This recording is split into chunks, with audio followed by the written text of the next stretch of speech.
ஐந்து கரத்தனை யானை முகத்தினை இந்தின் இளம்பிறை போலும் எயிற்றனை நந்தி மகந்தனை ஞான கொழுந்தினை புந்தியில் வைத்தடி போற்றுகின்றேனே. வணக்கம்.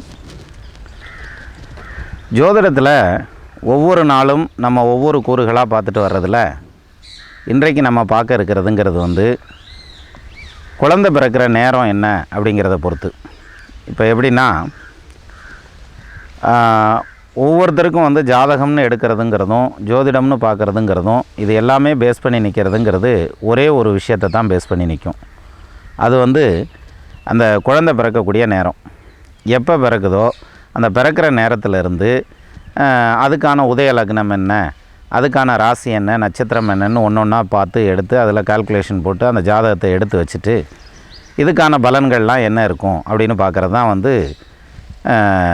ஜாதகம் பார்க்குற அல்லது ஜோதிடம் பார்க்குற வழி அப்படின்னு ஒன்று உண்டு.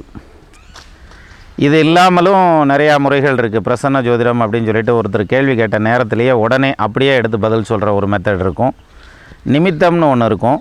அதாவது தோன்றக்கூடிய சகுனங்களை வைத்தே நம்ம ஒரு பலனுக்கு வந்துடுறது, ஒரு முடிவுக்கு வந்துடுறதுங்கிற மாதிரியான அமைப்பெல்லாம் கூட உண்டு. ஆனாலும் மெயினாக அந்த குழந்தை பிறக்கிற நேரம் அப்படிங்கிறது ரொம்ப ரொம்ப முக்கியம். அது அந்த காலங்களில் இப்போ தான் நமக்கு காலத்தை கணக்கிடக்கூடிய நிறைய கருவிகள் வந்துருச்சு இல்லையா. அதுவும் டிஜிட்டல் மீட்டரோட கடிகாரம்லாம் வந்துருச்சு. அந்த காலங்களில் எல்லாம் கடிகாரம்லாம் கிடையாது. குழந்தை பிறந்ததுமே ஊரில் ஒரு பஞ்சாங்கக்காரன்னு இருப்பார். அவர்கிட்ட போய் அந்த டயத்தை சொன்னதுமே அவர் அந்த நேரத்துக்கு இத்தனை நாழிகை இத்தனை வினாடி ஆகுதுன்னு ஒரு குச்சியை நட்டு வச்சு அந்த குச்சியினுடைய நிழலை அளந்து இத்தனை நாழிகை இத்தனை வினாடி ஆகுது அப்படின்னு சொல்லி அவங்க அதை பார்த்து அதுக்கான உதய லக்னம் அப்படின்னு எழுதி கொடுப்பாங்க, ஜாதகம் எழுதி கொடுக்கறது. ஆனால் இப்போ நவீன காலங்களில் வாட்சஸ் எல்லாம் வந்துருச்சு. இப்போ இந்த குழந்தை பிறக்கிற நேரம் அப்படிங்கிறது அந்த காலங்களில் இது ஒரு பரம்பரை கதையாகவே ஒன்று சொல்லுவாங்க. ஒரு மன்னர் தன்னுடைய வாரிசு பிறக்கிற நேரத்தை ரொம்ப அக்யூரேட்டாக கணிக்கணும் அப்படிங்கிறதுக்காக பிரசவம் பார்க்குற அந்த தாதிப்பெண் கையில் ஒரு எலுமிச்சம்பழத்தை கொடுத்து, நீ குழந்தை தலை சிரசு வெளியே வந்த உடனே இந்த பழத்தை உருட்டி விட்டுரு, கரெக்டாக அந்த வாசல்லையே நானும் ஜோசியரும் நிற்கிறோம், அப்படியே அந்த பழம் வர்ற நேரத்தை எடுத்து வச்சு அப்படியே கணிச்சிட்றோம் அப்படின்னு சொல்லி ஒரு எலுமிச்சம்பழத்தை கொடுத்து விட்றார். அந்த அம்மாவும் அதே மாதிரி சிரசு வெளியில் வந்ததும் கரெக்டாக பார்த்து உருட்டி விட்றாங்க. அப்படி வரையில் அங்கே ஒரு சின்ன பள்ளம் இருக்குது. அந்த பழம் உருண்டு வருது பாருங்கள். அந்த உருண்டு வர்ற இடத்துல ஒரு சின்ன பள்ளம் இருக்குது தரையில். அந்த பள்ளத்தில் எலுமிச்சம்பழம் விழுந்து அப்படி எழுந்து அப்படி வருது. அந்த ஒரு டைமிங் வித்தியாசத்தில் இந்த ஜாதக கணிதம் தப்பாக போயிடுது. அதனால் நீண்ட ஆயுள் இருக்கக்கூடிய அந்த பையன் குறைவான ஆயுள் பெற்றான் அப்படிங்கிற மாதிரியான ஒரு கருத்து அப்படி போகும். ஸோ இது மாதிரியெல்லாம் கால கணக்கீடுகள் பண்ணி குழந்தைகள் அந்த பிறக்கிற நேரத்துக்காக இந்த மாதிரியெல்லாம் கணக்கு எடுக்கிறதுக்காக பண்ணாங்க. பட் நவீன காலங்களில் என்ன பண்ணுறோம்னா, குழந்தை பிறக்கிற நேரத்தை கணிக்கிறத விட நேரத்தை கணிச்சு விட்டு குழந்தைய பெற்றுக்கிறது. இப்போ அதுக்கு தான் சிசேரியன் ஒன்று கண்டுபிடிச்சிருக்கோம் இல்லையா. அப்போது ஒரு பக்கத்தில் இந்த சிசேரியன் வந்ததுங்கிறது நிறைய உயிர்கள் காப்பாற்றப்படுது. அறிவியலினுடைய வளர்ச்சி அப்படிங்கிறது அந்த வகையில் ரொம்ப பிரமிக்கத்தக்க அளவில் இருக்குது. அதில் ஒன்றும் மாற்று கருத்து இல்லை. ஆனால் அதே சமயத்தில் என்ன பண்ணிடுறாங்கன்னா, ஒரு சாரர் அந்த குழந்தை பிறக்கக்கூடிய நேரம் இன்னும் லக்னத்தில் பிறந்தால் நல்லாயிருக்கும், இன்னும் நட்சத்திரத்தில் பிறந்தால் நல்லாயிருக்கும், இன்னும் ராசியில் பிறந்தால் நல்லாயிருக்கும் அப்படிங்கிறதுக்காக அந்த டயத்தை குறிப்பாக எடுத்து இந்த நேரத்தில் குழந்தை பிறக்கணும் அப்படிங்கிறத ஃபிக்ஸ் பண்ணிவிட்டு அதுக்கப்புறம் போய் டாக்டரை சந்தித்து எங்களுக்கு இந்த டைமில் ஆப்ரேஷன் பண்ணி எங்களுக்கு குழந்தை எடுத்து கொடுங்க அப்படின்னு சொல்லி சொல்லக்கூடிய பரவலான கருத்து இப்போ நவீன காலங்களில் வந்துருச்சு. ஏன்னா எல்லாத்துலேயுமே வேகம் இல்லை, அசுர வேகத்தில் எல்லாம் இருக்கோம். நம்ம அம்மானு கூப்பிட்டது, அப்புறம் அப்பான்னு கூப்பிட்டது, மம்மின்னு கூப்பிட்டு, டேடின்னு கூப்பிட்டு, அப்புறம் டேடுன்னு ஆகிப்போச்சு. அதையும் சுருக்கிட்டாங்க. இன்னும் கொஞ்ச நாள் போனால் டேன்னே கூப்பிடுவாங்க. அது மாதிரி நவீன காலத்தில் எல்லாமே மாறிட்டு வர்றதுங்கிறதுனால இப்போ என்ன பண்ணுறாங்கன்னா, இந்த டயத்தை எடுத்து கையில் வச்சுட்டு இந்த டயத்துக்காக எனக்கு குழந்தைய பெற்று கொடுங்க அல்லது அந்த பிரசவத்தை நடத்தி கொடுங்க அப்படின்னு சொல்லி டாக்டர் முன்னாடி போய் உட்காந்துருவாங்க. இப்போ அந்த வகையில் இது சரியான முறை தானா, இந்த மாதிரி பண்ணலாமா, இப்படி பண்ணினோம்னா அப்படியான ஒரு ஜாதகம் உங்களுக்கு பலிதமாகுமா, அந்த ஜாதகனுக்கு அது பேசுமா அப்படிங்கிறது ஒரு முக்கியமான கொஷின். அப்போ அந்த வகையில் குழந்தை ஜனனமான நேரம் அப்படிங்கிறது வேறு எதுவுமே கிடையாது. அந்த முதல் மூச்சு இழுக்குது பாருங்கள், அந்த முதல் மூச்சு இழுக்கிற நேரம் தான். உள்மூச்சு எடுக்கக்கூடிய அந்த முதல் நேரம் தான் வந்து அந்த குழந்தைக்கான ஜனன காலம் அப்படின்னு வரும். அதனால தான் அது குழந்தை பிறந்ததுமே அழுகும். அப்போ அந்த உள்மூச்சு எடுக்கிற நேரத்தை வந்து நம்ம சரியாக கணிக்க முடியலைனாலும் ஒரு 5 நிமிஷம் 10 நிமிஷம் வேரியேஷனில் 4:20 4:30 உங்களுக்கு குழந்தை பிறந்தால் நல்லாயிருக்கும். அல்லது 4:30 5:30 பிறந்துச்சுன்னா இன்ன லக்னம் இன்ன ராசியில் இன்ன நட்சத்திரத்தில் பிறக்குது இப்படி இருக்கும் அப்படின்னு சொல்லி எடுத்து கொடுக்குறாங்க. அப்படியே பிரசவிக்கிறாங்கன்னு வைங்க. அப்போ அந்த மாதிரி போகும்போது அந்த ஜாதகம் பேசுமானா பேசும். சரி, அப்போ எல்லாருமே அந்த மாதிரி எடுத்துக்கலாமா அப்படின்னாக்க, நார்மலாக நடக்கக்கூடிய டெலிவரியை கூட சிசேரியனாக இந்த முறையில் வந்து பண்ணி எடுக்கிறது நான் பரவலாக நானே கேள்விப்பட்டிருக்கேன். ஸோ அந்த வகையில் வந்து இந்த மாதிரியான சுச்சுவேஷனில் போகும்போது அப்படியான அந்த ஜாதகங்கள் கணிச்சு எடுக்கிறது முறையா அப்படின்னாக்க, நார்மலாக நடக்கக்கூடிய ஒரு பிரசவத்தை அப்நார்மலாக கொண்டு போகிறதா நினச்சிட்டு நமக்கு யோகமான ஒரு தசாபுத்தி வேணும் அல்லது யோகமான ஒரு கிரக அடைவுகள் வேணும் அப்படிங்கிறதுக்காக அந்த ஒரு டயத்தில் வந்து எடுக்கிறதுங்கிறது வந்து அவ்வளோவா உடன்பாடு இல்லை. அது வந்து தவறு. ஆனால் அதே சமயத்தில் வேறு வழி இல்லை, சிசேரியன் பண்ணித்தான் ஆகணும் அப்படிங்கிற மாதிரியான ஒரு சுச்சுவேஷன் வருதுங்கிற பட்சத்தில் அப்போ இருக்கிறதுல எது நல்ல நேரமோ அந்த நேரத்தை எடுத்து நம்ம வந்து ஒரு நல்ல நாளை கணிச்சு ஒரு நல்ல நேரத்தை கணிச்சு அந்த நேரத்தில் பிரசவத்தை கொண்டு வந்துடலாம். இப்போது இந்த ஒரு ஜோசியர்கிட்ட போய் நிற்கிறாங்க. அந்த ஜோசியர்கிட்ட போய் நீங்கள் வந்து நல்ல நேரம் எடுத்து கொடுங்க என் குழந்தை வந்து பிறக்கிறதுக்கு அப்படின்னு சொல்லி கேட்டால், இந்த நல்ல நாள் எடுக்கிறதுங்கிறது நாள் எடுத்துக்கணும், அதுக்கப்புறம் தானே நேரம் எடுக்கணும். அப்போ நல்ல நாள் எடுக்கிறது அப்படிங்கிறது எப்படி எடுக்கிறது? இப்போ ஒரு எடுத்துக்காட்டாக சொல்லணும்னா, ஒரு முகூர்த்தம் குறிக்கிறோம். முகூர்த்தங்கிறது வந்து முகூர்த்தம் குறிக்கிறதுங்கிறதே ஒரு பெரிய முகூர்த்த விதானம்னு ஒரு புக்கே இருக்குது. அந்த புக்கில் வந்து நிறையா போட்டிருப்பாங்க. இந்த மாதிரியான கண்டிஷன்ஸ் எல்லாம் அப்ளிகபிள் பண்ணி நீங்கள் முகூர்த்தத்தை எடுத்து அது இந்த முகூர்த்தத்தில் வந்து திருமணமோ சாந்தி முகூர்த்தமோ அல்லது வந்து ஒரு விசேஷமோ அல்லது புதுமனை புகுதலோ அல்லது வித்யாரம்பமோ ஏதோ ஒன்று பண்ணணும் அப்படின்னு சொல்லி கொடுத்துருப்பாங்க. அப்போ இப்போ ஒரு எடுத்துக்காட்டாக திருமணத்துக்கு வந்து ஒரு நல்ல நாள் பார்க்குறோம் அப்படின்னு எடுத்துக்கிட்டால், அந்த திருமணத்துக்கு நல்ல நாள் பார்க்குறதுங்கிறது வந்து ஒரு வைகாசி மாதத்தில் எனக்கு ஒரு நல்ல நாள் பார்த்து சொல்லுங்கள், பையனுக்கும் பொண்ணுக்கும் வந்து நாங்கள் திருமணம் பண்ணலான்ட்டு இருக்கோம் அப்படின்னு சொல்லி வந்து ஒரு ஜோசியர் முன்னால் உட்காடுறாங்கன்னா, அவங்க வைகாசி அப்படின்னு சொன்னதுமே 15 நாள் அவுட் ஆயிரும். அதாவது என்ன அர்த்தம்? அப்போ 15 நாள் வந்து தேய்பிறையில் போயிடுது, நம்ம அதனால் அதை தொட போகிறதில்ல. சரி, அடுத்தது வந்து அமாவாசையும் பௌர்ணமியும் தொட மாட்டாங்க இல்லையா? 15 2 17 நாள் இதுலேயே போயிடும். 17 நாளைக்கு அப்புறம் பாக்கி நம்ம எவ்வளோ வச்சுருக்குறோம்? 30 நாளில் 13 நாள் வச்சுருப்போம். இந்த 13 நாளில் 2 நாள், ஏன் 13 நாளுங்கிறது 2 வாரம். இந்த 2 வாரத்தில் 2 செவ்வாய்க்கிழமையும் 2 சனிக்கிழமையும் போயிடும். ரெண்டுமே முடக்கு நாள் இல்லையா? அப்போ 2 செவ்வாய்க்கிழமை 2 சனிக்கிழமைனா அதில் 4 நாள் போயிடும்.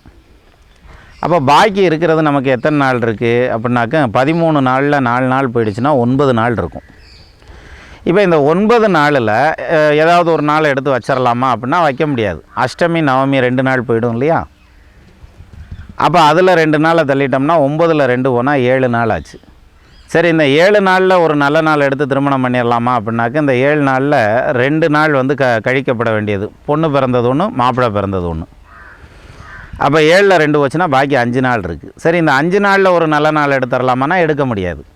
2.25 நாள் வந்து சந்திராஷ்டமம் பையனுக்கு வரும், 2.25 நாள் வந்து சந்திராஷ்டமம் பொண்ணுக்கு வரும். இதில் ஒரு 4.5 நாள் போயிடும். 4.5 நாள்னா அரை நாளுக்கு அப்புறம் என்ன பண்ண போகிறோம்? அதனால் 5 நாளாக கழிக்கணும்.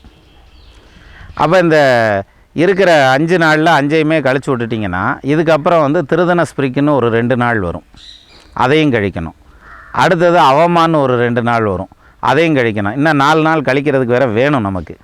ஆக இவ்வளவு இந்த மாதிரியான ஒரு இடத்துல தான் நம்ம நல்ல நேரம்லாம் எடுத்து கொடுக்குறோம். ஒரு மாதத்தில் முகூர்த்தம் பார்த்திங்கன்னா 10 முகூர்த்தம் 15 முகூர்த்தம்னு பஞ்சாங்கத்தில் கொடுத்துருப்பாங்க. இது எல்லாமே இதை பேஸ் பண்ணி வர்றது தான். அப்படி இருக்கிற பட்சத்தில் இந்த முகூர்த்தம் அப்படிங்கிறது வந்து எடுத்து கொடுக்கறதுங்கிறது வந்து இப்போ பகவானை சேவிச்சுட்டு நல்லபடியாக நடக்கணும், எடுக்கிற காரியங்கள் நல்லா இருக்கணும்னு சொல்லி சாமியை கும்பிட்டுட்டு ஒவ்வொரு ஜோசியரும் முகூர்த்தம் குறித்து கொடுப்பாங்களே தவிர மற்றபடி அவங்க குறிக்கிறது தான் பெர்ஃபெக்டான முகூர்த்தம்ங்கிறது எடுத்துக்கவே முடியாது. ஒரு ஜோசியர் குறித்து கொடுத்த ஒரு முகூர்த்தத்தை இன்னொரு ஜோசியர் வந்து நிச்சயமாக மறுத்துரைக்க முடியும். எப்படி எடுத்துக்கலாம் இது அப்படின்னா, அதாவது ராமனுக்கு பட்டாபிஷேகம் பண்ணுறப்ப வசிஷ்டர் தான் அதுக்கு நாள் குறிக்கிறார். இந்த நாளில் வந்து பட்டாபிஷேகம் பண்ணால் அந்த மன்னன் தீர்காயிலாக இருப்பார், நல்ல விதமான ஆட்சிகள்லாம் இருக்கும் அப்படின்னு சொல்லி ஒரு நல்ல நாள் குறித்து கொடுக்குறார். அப்போ அந்த நல்ல நாள் குறித்து கொடுக்கல அந்த முகூர்த்தம் வந்து தவறி போகுது. நம்ம குறிக்கிறதுல ஒரு ஜோசியர் கிடையாது, ஒரு முனிவர். அப்போ கற்றறிந்த பெரிய ஒரு பண்டிதரே குறிக்கிறதுல வந்து அந்த முகூர்த்தம் தவறி போயிடுது. அது ஒரு வாரம் கழித்து அது நடந்தால் பரவாயில்ல, ஒரு மாதம் கழித்து நடந்தால் பரவாயில்ல, அல்லது ஒரு பட்சம், அதாவது 15 நாள் கழிச்சோ, கிருஷ்ணபட்சம் சுக்லபட்சம்னு சொல்லுவாங்க, அது மாதிரி வளர்பிறை தேய்பிறையில் ஒரு பட்சம் கழிஞ்சு நடந்தாலோ பிரச்சனை இல்லை. ஆனால் இது எப்படி நடந்தது தெரியுமா? கிட்டத்தட்ட 14 வருஷம் கழித்து தானே அந்த நிகழ்வே நடந்தது. அரியணை அனுமன் தாங்க அங்கதன் உடைவாள் ஏந்த இருவருங்கவரி வீச விரைசரி கமலந்தாள் சேர் வெண்ணையூர் சடையன் தங்கள் மரபுளோர் கொடுக்க வாங்கி வசிஷ்டனே புனைந்தான் மௌலி அப்படிங்கிறான். அப்போ அந்த வகையில் வந்து இந்த பட்டாபிஷேகம் நடந்ததே 14 வருஷம் தள்ளி நடந்துச்சு, ஒரு முனிவர் குறித்த முகூர்த்தத்திலேயே. அப்போ நம்ம போய் ஜோசியத்தை குறித்து எனக்கு பையன் பிறக்க போகிறேன், பொண்ணு பிறக்க போகுது, அந்த நல்ல நேரத்தை குறித்து கொடுங்க, அந்த டயத்துக்கு வந்து நல்ல யோகமான டயம் வரையில் நாங்கள் வந்து குழந்தைய பெற்றுக்கிறோம் அப்படின்னோம்னா அவங்க குறித்து கொடுக்குறது எந்த அளவுக்கு அக்யூரசி இருக்கும் யோசிச்சு பாருங்கள். 12 கட்டத்துக்குள்ளே ஏதாவது ஒரு கட்டத்தில் சனி இருந்தாகணும்ல. சனீஸ்வர பகவான் வந்து 12 எந்த இடத்துல இருந்தால் யோகத்தை செய்வார்? 12, 7, 8, 9, 10, 5, 4, 2, 1 தான். கிட்டத்தட்ட 9 இடத்துல எங்கே இருந்தாலும் தப்புன்றான். சனியனை இருந்தால் தனமுயர் சேதமாகும், தன்னறிவாலை நஷ்டம், மனை விட்டு மாடி விட்டு மறுநகரம் ஏறுவானேன்னு சொல்லக்கூடிய அந்த ஒரு கான்செப்ட் வந்து 9 கட்டங்களில் இருந்தால் தப்பு. மொத்தம் இருக்கிறதே நமக்கு 12 கட்டம் தான் இருக்குது. 12 கட்டத்தில் அப்போ பாக்கி 3 கட்டத்தில் இருந்தால் மட்டும்தான் அது பேசும். 3 கட்டத்தில் இருக்கிறது மட்டும்தான் பேசும் அப்படின்னு ஒரு கணக்கு.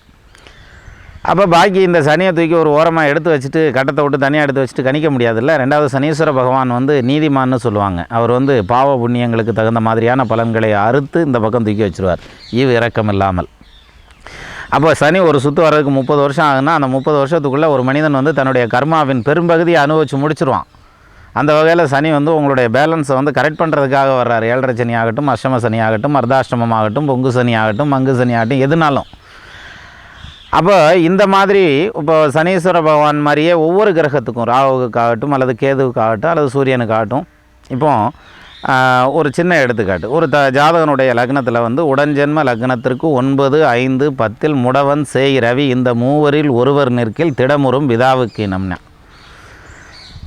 அப்போது ஜென்ம லக்னத்துக்கு வந்து உடன்ஜென்ம லக்னத்திற்கு 9, 5, 10னா 3 இடத்துல, 9ஆம் இடம், 5ஆம் இடம், 10ஆம் இடம் 3 இடத்துல முடவன் சேய் ரவி, செவ்வாயாவது சூரியனாவது சனீஸ்வரனாவது உட்காந்துருந்துச்சுன்னா அந்த திடமுறும் விதாவுக்கு இனம் தாப்பனாருக்கு ஆகாதுன்னு சொல்கிறான். அப்போது தாப்பனாருக்கு ஆகாதுனாக்க இந்த கிரக நிலை மாறுற வரைக்கும் நம்ம பொறுத்திருக்க முடியுமானா பொறுத்திருக்கலாம் முடியாது. ஏன்னா ஒரு குழந்தை வந்து இத்தனை காலம்தான் கர்ப்பத்தில் இருக்கணும் அப்படிங்கிறதும் அதுக்கு பின்னால் வெளியேறியே தீரணுன்றது விதிக்கப்பட்ட விதி. ஒரு எடுத்துக்காட்டாக வந்து இப்போ சனி செவ்வாய் சேர்க்கையாகி நின்றுச்சுன்னா ஒரு ஜாதகத்தில் அது மிக கடுமையான ஜாதகம்னு பல்வேறு கிரந்தங்கள் பல்வேறு விதமாக சொல்லுது. மந்தன் சே இருவர் கூடி இருந்திட அதுவந்தீது அந்த திரடவுமாகாத அறுதியாய் தீம்புண்டாகும் உந்தவர் 4, 3 ஓரெட்டு 10 நோக்கில் அந்தமாய் நினைப்பர் கண்டாய் 6 மாதம் தண்ணில் 6, 12 மாதம் சொல்லக்கூடிய ஒரு வருஷத்துக்கான காலகட்டம் சனி செவ்வாய் சேர்ந்திருந்தா அந்த ஜாதகன் வந்து மிகுந்த சிரமத்தை அடையணும் அப்படிங்கிற மாதிரியான அமைப்பு. சேயவன் ஜனியும் கூட செல்வனாய் உதித்தான், சேயவன்னா செவ்வாய், சேயவன் ஜனியும் கூட செல்வனாய் உதித்தான் மிக்க தீயவன் துக்கம் உள்ளான் அப்படின்றான். இப்போ இந்த மாதிரியான கிரக சேர்க்கைகள்லாம் வந்து குறைஞ்சபட்சம் ஒரு மாதத்துக்கு இருக்கும். ஒரு சின்ன எடுத்துக்காட்டு மட்டும் பாருங்கள். ஒரு சின்ன எக்ஸாம்பிள் வந்து சனியும் செவ்வாயும் சேர்ந்து நிற்கிதுன்னு வச்சுக்கிடுவோம். இப்போ இவங்க 2 பேருடைய கிரக சேர்க்கையை வந்து எந்த இடத்துல வச்சாலும் இடைஞ்சல் வரும். சரி ரைட்டு, இவங்க 2 பேரும் விலகுனதுக்கு அப்புறம் நம்ம வந்து பிரசவிச்சுக்கலாம் அப்படின்னு போனோம்னா போக முடியுமா? முடியாது. அங்கே தான் நிற்கிறான் ஆண்டவன். அதாவது எப்படின்னா, உங்களுக்கு விதிக்கப்பட்ட விதி என்னவோ அதற்கேற்ற மாதிரியான ஒரு காலச்சூழல், அதற்கேற்ற மாதிரியான ஒரு கிரகத்தில் தான் வந்து சேரும் அப்படின்ற மாதிரியான அமைப்பு. அந்த டைமை நம்ம எடுக்க முடியும். அப்போ ஒரு மாதம் தள்ளி வைக்க முடியுமா? முடியாது. ஒரு வாரம் தள்ளி வைக்க முடியுமா? முடியாது. சமயத்தில் வந்து ஒரு நாள் தள்ளி வைக்கிறதே கஷ்டமாக போயிடும். எத்தனையோ பேர்த்துக்கு டைம் குறித்து கொடுத்ததுக்கப்புறம் அவங்க என்ன சொல்லுவாங்க, இல்லை இது குழந்தைக்கு சரியில்லாமல் இருக்குது, இம்மிடியேட்டாக வெளியில் கொண்டு வந்தாகணும் அப்படிங்கிற மாதிரி எல்லாம் சொல்லுவாங்க. அப்போது இது மாதிரி உடனே அவசரமாக அந்த குறித்து கொடுத்த டயத்தை விட்டுட்டு வேறு ஒரு டயத்தில் எடுத்துருவாங்க. இந்த மாதிரி எடுக்கிறதெல்லாம் நிறைய உண்டு. அப்போ என்ன தான் நம்ம 4 நட்சத்திரம் குறித்து வச்சாலும், என்ன தான் நம்ம கிரக நிலைகள் நட்சத்திரங்களை எடுத்து வச்சாலும், அவங்கவுங்களுக்குன்னு பிராப்த கர்மான்னு என்ன இருக்கோ அந்த டயத்தில் தான் கண்டிப்பாக குழந்தை கிடைக்கும். அப்படி தான் கிடைக்கணும். அந்த கிடைக்கிற கர்மாவுக்கு ஏற்ற மாதிரி தான் அந்த தாய் தகப்பனாருடைய சுகதுக்கங்களும் அமையும். இதுக்கு ஒரே ஒரு வழி வந்து படைச்சவங்காலில் விழுகிறத விட வேறு எந்த இதுவும் கிடையாது. சிவா ராமா கிருஷ்ணான்னு பகவானை நல்லா சேவிச்சிட்டிங்கனாலே போதும், அவரே உங்களுக்கு நல்ல நேரத்தில் குழந்தைய பிரசவிச்சு தருவார். அப்போது மீண்டும் நாளைக்கு பார்ப்போமா? வணக்கம்.